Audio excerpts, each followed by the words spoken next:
बच्चों good morning. आज इस वीडियो की सहायता से हम बायो सावर्ट के नियम को समझेंगे। बायो सावर्ट का नियम एक बहुत महत्वपूर्ण नियम है जिसकी सहायता से हम किसी धारावाही चालक के अल्पांश के कारण उत्पन्न चुंबकीय क्षेत्र का मान परिकलित कर सकते हैं। बच्चों आपने क्लास 10th में पढ़ा होगा ओरस्टेड का प्रयोग, जिसमें ओरस्टेड ने यह बताया था कि यदि आपके पास कोई एक तार है और इस तार में यदि धारा प्रवाहित होती है तो यह तार एक चुंबक की भांति कार्य करता है, अर्थात इस तार के चारों ओर एक चुंबकीय क्षेत्र उत्पन्न हो जाता है और उस चुंबकीय क्षेत्र की जो दिशा होती है वह आप दाएं हाथ के अंगूठे के नियम से, अंगुष्ठ नियम से देते थे। याद कीजिए कि यदि धारा इस दिशा में जा रही है, ये पेन की निब की दिशा में यदि धारा जा रही है तो आप अपने अंगूठे को इस दिशा में रखते थे और जैसा आपके दाएं हाथ की उंगलियां घूमती थी, ये देखिए अंगूठा इस दिशा में है और जैसा आपके दाएं हाथ की उंगलियां घूमती हैं ऐसे, वो चुंबकीय क्षेत्र की दिशा होती है। तो यहाँ पर देखिए मैंने दिखा रखा कि तार में धारा इधर की ओर को जा रही है तो मेरी उंगलियां ऐसे घूम रही हैं दाएं हाथ की, तो इसका मतलब इसके चारों ओर जो चुंबकीय क्षेत्र होगा वह कुछ इस तरह से घूम रहा होगा, इस तरह से।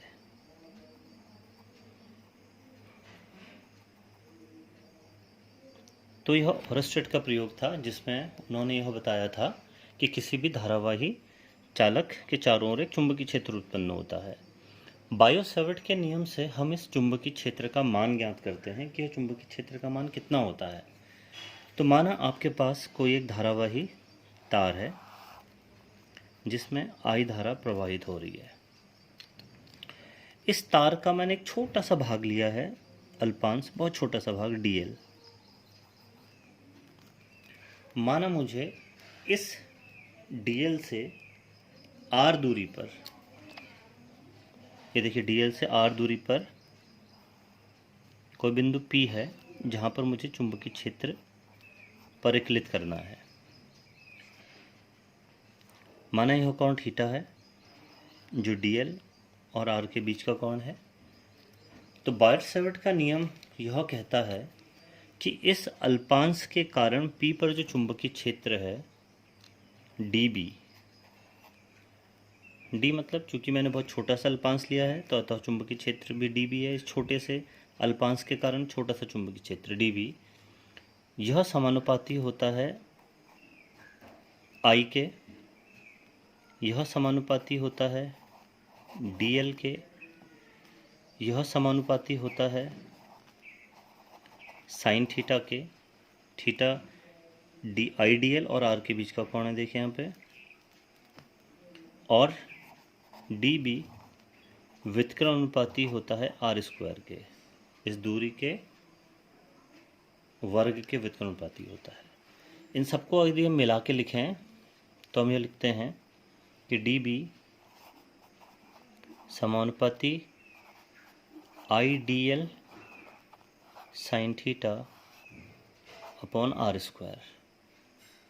समानुपात चिन्ह को जब हम हटाते हैं तो यहाँ पर एक नियतांक आता है और हमारा जो सूत्र बनता है वो बनता है डी बी बराबर μ0 upon 4 pi I D L sine theta upon R square.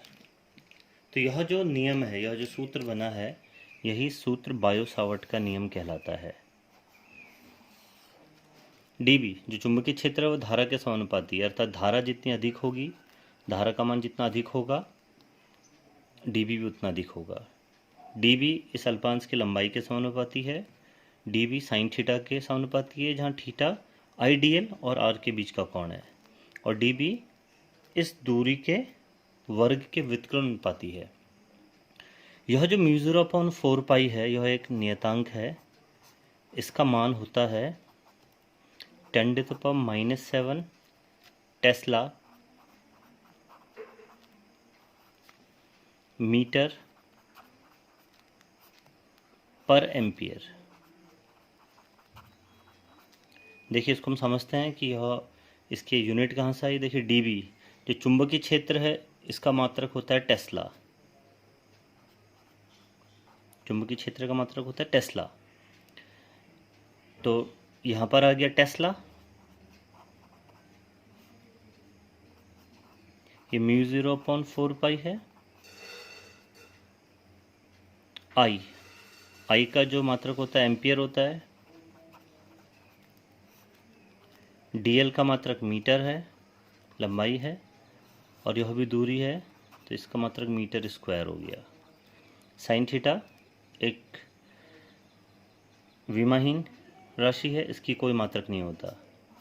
तो देखिए अब मैं इसको ऐसे क्रॉस मल्टीप्लाई करूँगा तो म्यू 0/4 का जो मात्रक आएगा क्या आएगा, टेस्ला मीटर पर एम्पियर। यह जो म्यू 0 होता है, आप ऐसा भी समझ सकते हैं कि म्यू 0 का जो मान होता है वह 4π × 10⁻⁷ टेस्ला मीटर पर एम्पियर होता है, और इसको आप बोलते हैं निर्वात की